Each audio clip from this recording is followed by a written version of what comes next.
अस्सलाम वालेकुम स्टूडेंट्स। आज का जो हमारा टॉपिक है वो है सब सेलुलर और ए सेलुलर पार्टिकल्स। तो स्टूडेंट्स, अगर आपने मेरा ये चैनल सब्सक्राइब नहीं किया तो please like and subscribe my channel so that कि इससे नेक्स्ट टॉपिक्स की वीडियो आपको फ़ौरन मिल जाए।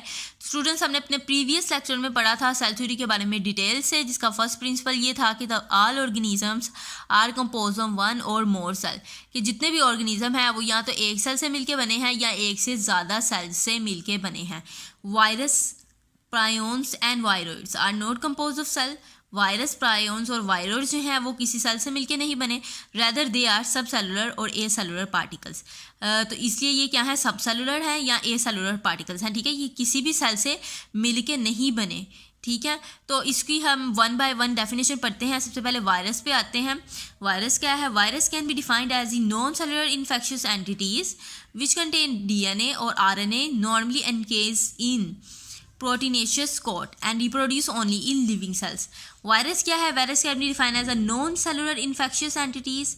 वायरस क्या है? नॉन सेलुलर है। ठीक है, और या तो इसके पास आरएनए होता है या इसके पास डीएनए होता है और वो इनकेस्ड होता है यानी क्लोज होता है इन प्रोटीनेशियस कोट। ठीक है, और रिप्रोड्यूस करता है ओनली इन लिविंग सेल। ये सिर्फ लिविंग सेल्स के अंदर रिप्रोड्यूस करता है। इसकी छोटी सी एग्जांपल मैं आपको देती हूँ। फॉर एग्जांपल, टेबल जो है वो डर्टी है, उसके ऊपर बहुत से माइक्रो ऑर्गेनिज्म मौजूद है और उसमें वायरस भी है। आपका हाथ जो है वो गलती से टेबल के ऊपर लग गया और आपने उसी हाथ से खाना खाना शुरू कर दिया है, तो वायरस क्या होगा? आपके फूड के जरिए से आपकी बॉडी के अंदर चला जाएगा। ठीक है, जब वो आपकी बॉडी के अंदर जाएगा तब वो रिप्रोडक्शन अपनी स्टार्ट कर देगा, क्योंकि उसको एक लिविंग ऑर्गेनिज्म मिल गया जहाँ पर वो अपनी रिप्रोडक्शन स्टार्ट कर सकता है। अगर वो मेज़ के ऊपर ही पड़ा रहता, टेबल के ऊपर ही रहता, तो वहाँ पर उसकी रिप्रोडक्शन स्टार्ट नहीं हो सकती थी, क्योंकि टेबल क्या है? नॉन लिविंग है। तो ये रिप्रोड्यूस करता है सिर्फ और सिर्फ लिविंग सेल्स में। अब चलते हैं हम प्रायोन्स की तरफ। तो prions are the proteins, infectious protein. Prions क्या है? ये इन्फेक्शियस प्रोटीन है। They are compose of protein only. ये सिर्फ प्रोटीन से मिलकर बनी है। That contains the information that codes for their own replication, जिसके पास इंफॉर्मेशन होती है अपनी रेप्लिकेशन की। ठीक है, prions are responsible for mad cow infection and mysterious brain infection in man. इसके अलावा प्रायोन्स क्या है? बहुत से इन्फेक्शन काज करते हैं, जिनमें से मेन क्या है? Number 1 is the mad cow infection और second 1 is the mysterious brain infection in man. अब चलते हैं वायरोइड्स की तरफ। Viroids are the infectious mature RNA particles. ये क्या है? मेच्योर आरएनए पार्टिकल्स हैं।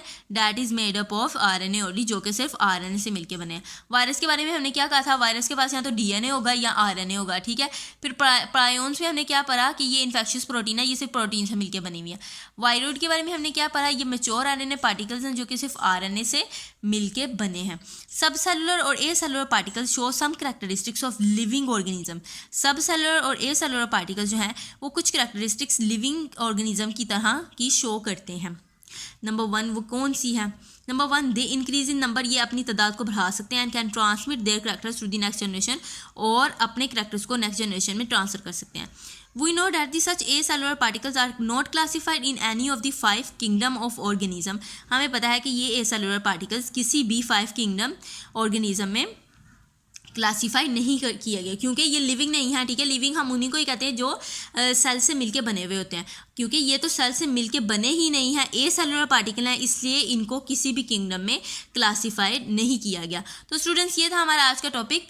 अगर आपने मेरा ये चैनल सब्सक्राइब नहीं किया तो please like and subscribe my channel so that कि नेक्स्ट टॉपिक्स की वीडियो आपको फ़ौरन मिल जाए। मिलते हैं हम अपनी नेक्स्ट वीडियो में। अल्लाह हाफिज़।